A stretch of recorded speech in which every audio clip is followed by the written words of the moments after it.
friends, welcome to Diya's Kitchen. ഇന്നത്തെ വിഭവം മുട്ടക്കറി. Ingredients: 2 തക്കാളി അരിഞ്ഞത്, 3 സവാള ചതുരത്തിൽ അരിഞ്ഞത്, കറിവേപ്പില, വെളുത്തുള്ളി 3 അല്ലി ചെറുതായി മുറിച്ചത്, പച്ചമുളക് ഒരെണ്ണം, ഇഞ്ചി ഒരു ചെറിയ കഷ്ണം നീളത്തിൽ അരിഞ്ഞത്, മല്ലിപ്പൊടി 1 ടീസ്പൂൺ, ഗരം മസാല 1/2 ടീസ്പൂൺ, വെളിച്ചെണ്ണ 3 ടീസ്പൂൺ, കടുക്, ഉപ്പുപൊടി, കുരുമുളക് പൊടി 1/2 ടീസ്പൂൺ, മഞ്ഞൾപ്പൊടി 1/2 ടീസ്പൂൺ, മുളക് പൊടി 1/2 ടീസ്പൂൺ, മുട്ട പുഴുങ്ങിയത് 5 എണ്ണം.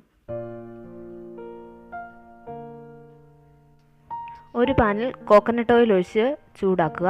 ചൂടായതിനു ശേഷം കടുക് ഇട്ട് കൊടുക്കാം. കടുക് പൊട്ടിയതിനു ശേഷം കറിവേപ്പില ഇട്ട് കൊടുക്കാം.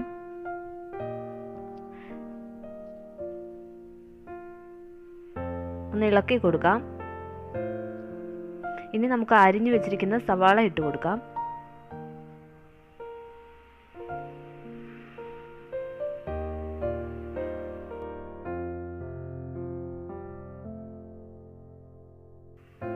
അല്പം ഉപ്പ് കൂടി ചേർത്ത് ഇളക്കി കൊടുക്കാം.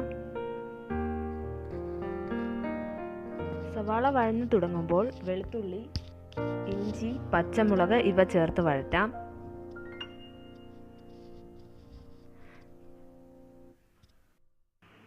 ഇത് നന്നായി ഇളക്കി വഴറ്റിയെടുക്കാം.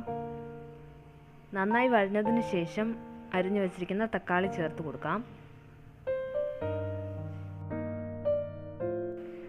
നന്നായി ഇളക്കി യോജിപ്പിക്കാം. സവാളയും തക്കാളിയും നന്നായി വഴറ്റിയതിനു ശേഷം പൊടികൾ ചേർത്ത് കൊടുക്കാം. മുളക് പൊടി,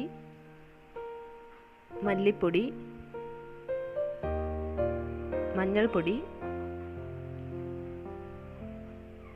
കുരുമുളക് പൊടി, ഗരം മസാല. ഇനി ഇവ നന്നായി ഇളക്കി യോജിപ്പിക്കാം.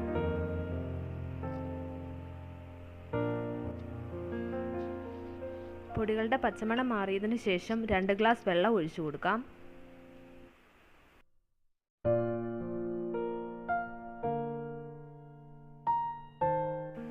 നന്നായി ഇളക്കി യോജിപ്പിക്കാം. ആവശ്യമാണെങ്കിൽ അല്പം ഉപ്പ് കൂടി ചേർത്തിളക്കാം.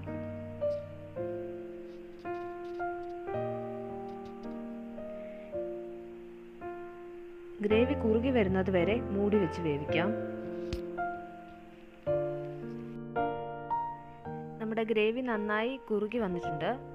ഇനി നമുക്കതിലേക്ക് മുട്ട ചേർത്ത് കൊടുക്കാം.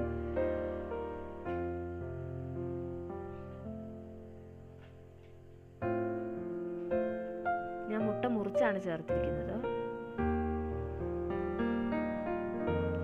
മുട്ടയെല്ലാം ചേർത്തതിന് ശേഷം ഒരു 2 മിനിറ്റ് മൂടി വെച്ച് കൊടുക്കാം.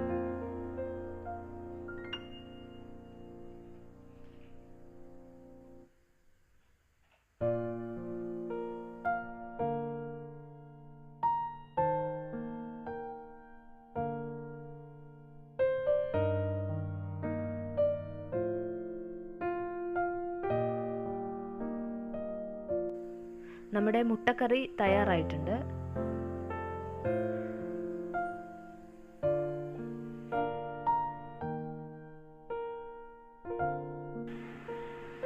എല്ലാവരും ചാനൽ സബ്സ്ക്രൈബ് ചെയ്യാൻ മറക്കരുത്.